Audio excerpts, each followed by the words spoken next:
Welcome back, everybody. This is Retro Challenge Gamer, and we are here with part 2 of World 1. And we are leaving Vine Climb for Lights On, Lights Off. Now, this level gave me quite a bit of trouble, so I actually ended up doing better on the recorded version than the trial run. The trial run was awful, and I actually had to look online to see the location of the bonus stages here. But the concept of this stage is almost verbatimly ripped from Donkey Kong Country 1 with the lights on, lights off mechanic from, I think, one of the cave stages, where instead of these little, I don't know, plant-looking spiky plant things, coconut plants, I guess? I don't know. They were like little rock monsters, and you had to like turn on and off the lights. But here it's like blooms and stuff. But same concept, but just done differently a little bit. Now, each of the bonus stages are actually in the second half of the level, which is unusual because more often than not, the bonus stages, there's usually one before the checkpoint and one after the checkpoint. But here it's slightly different. They flipped the script a little bit, and they put both after the checkpoint, which threw me for a freaking loop when I found like the second bonus stage, but I couldn't figure out where the first one was. So the first one is pretty much by the Z here.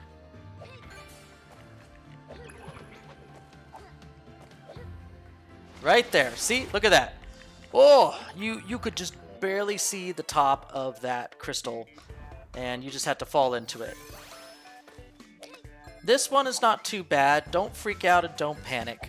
They give you plenty of time to collect all the gemstones, even if the platforming is not lining up with your timing. You still have plenty of time to do it. Yeah, I got 7 seconds. I'm waiting. No point to rush myself.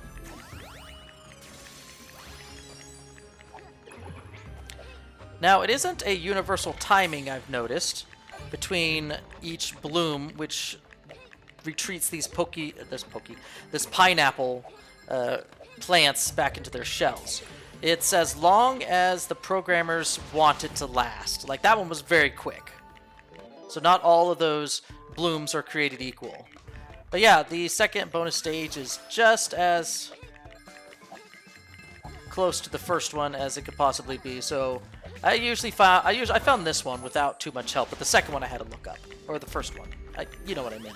I can't talk.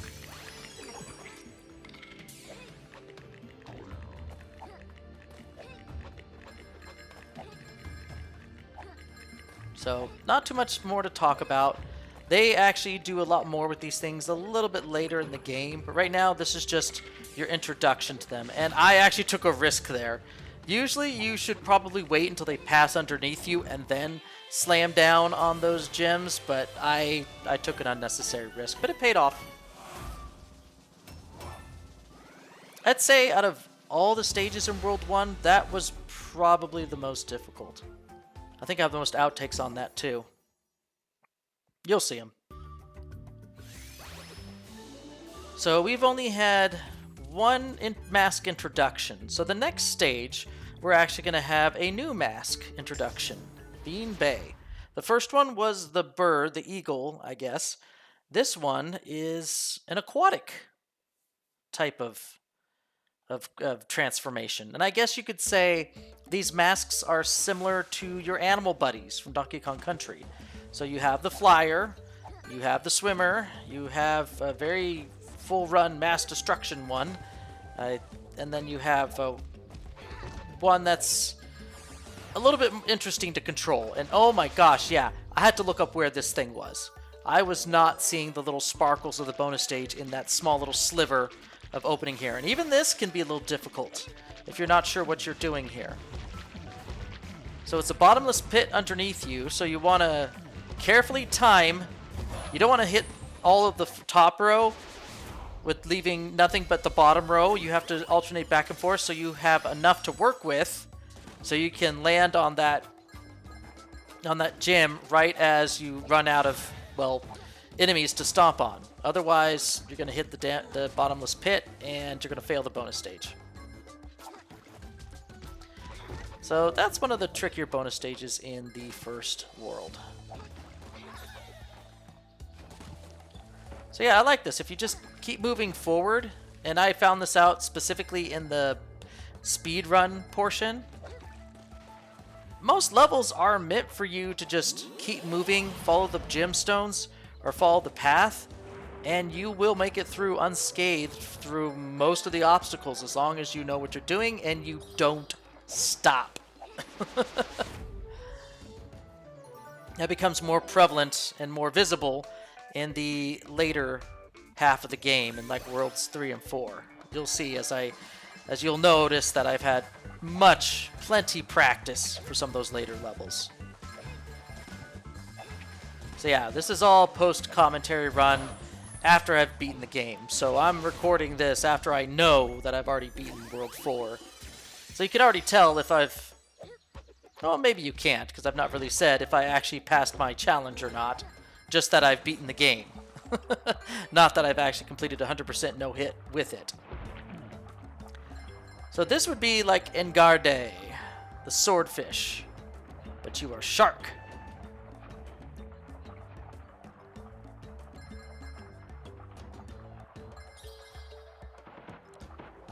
So, honestly, if you like Donkey Kong Country and you want to play something that's similar, with a little bit of a fresh coat of paint, and some new, platforming challenges that are not just visually appealing in the 2D sense, but also just fun in general, Kaze and the Wild Masks is definitely the way to go.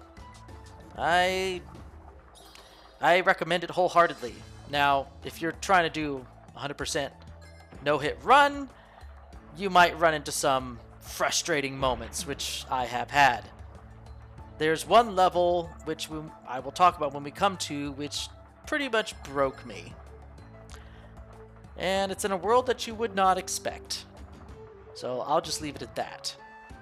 At least until we get to it. Oh, yeah, I almost hit the ceiling there, and I could have had another outtake right then and there. I dodged that bullet. So with that, we have all the major stages of World 1 complete, other than the boss, which doesn't really count towards the 100% because there's really nothing to collect there. It's just no damage for that. You just gotta do no damage.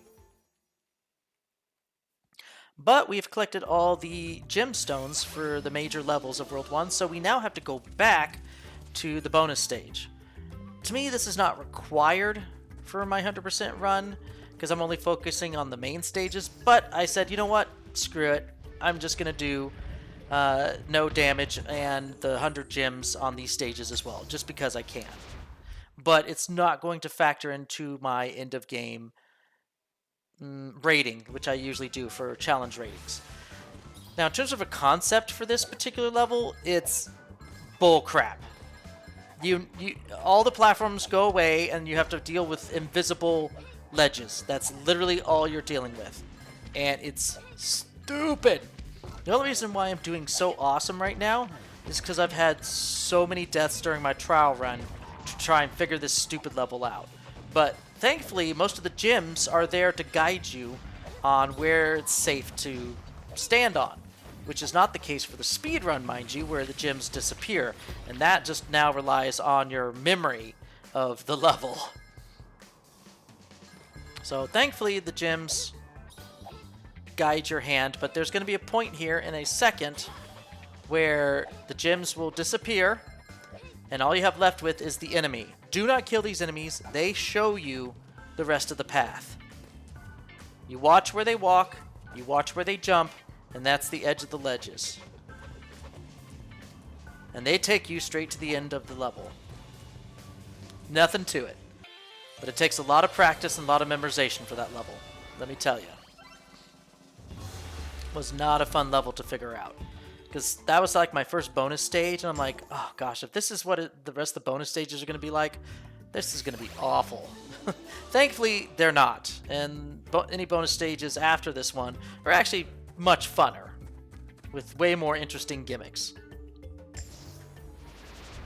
So our first boss is, strangely, the Momma Mona, which is the mom, I guess, the mother spiked plant ball of these things that we've been seeing throughout World 1.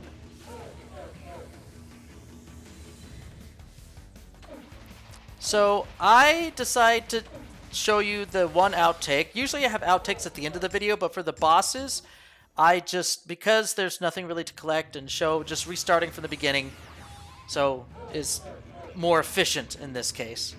But yeah, that was my one and only outtake for this boss. That was purely stupidity on my part. For whatever reason, I just did not avoid it in time. And I don't know. I have no excuse for that one. So there's 3 phases to every boss fight, roughly. And it always ends in the same way. You get a hit on the boss. You actually have a lot of time to make it over, not to bump the little crystal on her head. Now she has a different spike pattern than before, but she still goes back and forth at least twice before exiting, well, more spikes, and then exiting, so she sends her little babies after you on the ground with different patterns and stuff. Although any of these patterns are a lot easier than maybe the cannonballs that K. Rool fires at the end of Donkey Kong Country 2. These are way simpler to figure out and jump and avoid. Now we're into the final phase. You'd think with the final phase she'd actually be doing this passing back and forth a lot faster, but she doesn't. Overall, this is a fairly simple boss. Nothing too dangerous or to worry about. I guess the one thing you could worry about is she does drop down fairly fast after shooting the spikes in both directions. That's it. Nothing to it. Then you get a nice little cinematic of her going explodey. And it actually, there's a album menu where you get to see all the little pictures you've unlocked or the movie cutscenes that you've viewed at least once, like this one. And you can go back and review this if you want. And that bird creature is basically your Funky Kong. You can exit out of any world and travel to any one you've previously been to or that you're currently on. But yeah, outside of that stupid little goof I had at the start there, Momma Mona is a fairly easy boss. All said and done. Okay, and you get a final score tally at the bottom of every world, which shows you all that you've done after some little fireworks. Come on. There we go. Forgotten Grove. See, there's all my stats. And we move on to, strangely enough, an ice world as our second world. It's kind of unexpected. Usually that's reserved for like 3rd, 4th world or beyond. But anyway, that will do it for this particular stream. Or this set of 2 videos in between my Skyrim videos. So I hope you've enjoyed, and wait until the next time. Well, I will do 2 more in a week. Until then, see y'all later, and stay retro. Welcome to some more Kaze outtakes. There was a good majority of outtakes on this particular level. Even after my trial run, I still managed to make some stupid mistakes trying to grab everything.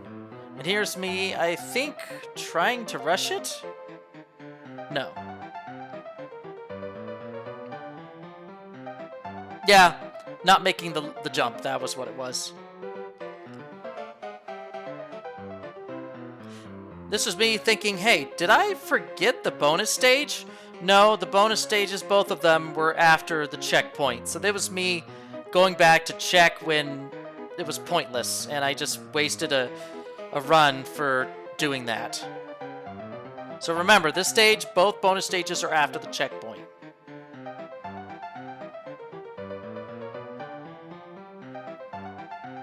I don't know what happened there. I really don't.